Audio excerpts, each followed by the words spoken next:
புத்தரின் அமைதி. ஒரு சிலரோட பழகினா நமக்கு அமைதி வரும். ஒரு சிலரோட பேசினா அமைதி வரும்.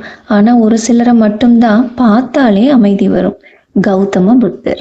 இவரோட படங்களையும் சிலைகளையும் பரவலா வீடுகள்லையும் அலுவலகங்களிலும் நான் நிறைய பார்க்கலாம். கௌதம புத்தர், அவரை பார்த்தாலே அப்படி ஒரு அமைதியை எல்லாராலையும் உணர முடியும். அப்பேர் பெற்றவரை பத்தி ஒரு சின்ன கதையை பார்ப்போமா? ஒரு முறை புத்தர் தன்னோட ஞான உபதேசங்களை மக்களிடம் கொண்டு போய் சேர்க்க ஒரு யாத்திரை மேற்கொண்டிருந்தார். யாத்திரையின் போது 2 தினங்களுக்கு அவர் ஒரு சிறிய கிராமத்தில் தங்க நேர்ந்தது. அவர் மேல் தீராத பக்தி கொண்டிருந்த ஒரு பெண் அவர் ஞான உபதேசங்களை கேட்க செல்ல தன் அகம்பாவம் நிறைந்த கணவனிடம் அனுமதி வேண்டி நின்றாள். புத்தரின் கோட்பாடுகளில் சிறிதும் நம்பிக்கை இல்லாத அந்த மனிதர் புத்தரை அவமானப்படுத்தும் உள்நோக்கத்துடன் தானும் உடன் வருவதாக கூறி தன் மனைவியுடன் புத்தரை காண சென்றார். அவர்கள் அங்கு சென்ற போது புத்தர் மிகவும் கருணையோடும் பேரமைதியோடும் மக்களோடு உரையாடி கொண்டிருந்தார்.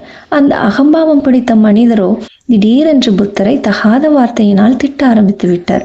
அவர் எவ்வளவு வசைப்பாடினும் புத்தர் முகத்தில் எந்தவித கோபமும் இல்லை. அவர் அதே அமைதியுடன் காணப்பட்டார். ஆனால் புத்தரின் மேல் பேரன்பு கொண்ட அந்த பெண்மணிக்கும் மற்றவர்களுக்கும் பெரும் கோபம் உண்டாயிற்று.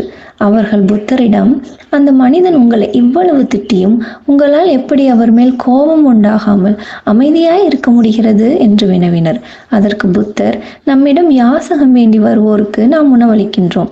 நாம் அளித்த உணவை அந்த யாசகர் பெறாவிட்டால் அந்த உணவு எப்படி அதை வழங்கியவருக்கே சொந்தமாகுமோ அதே போலத்தான் அந்த மனிதர் என்னை நோக்கி எறிந்த எந்த ஒரு தீய சொல்லையும் நான் ஏற்க மறுத்துவிட்டேன்.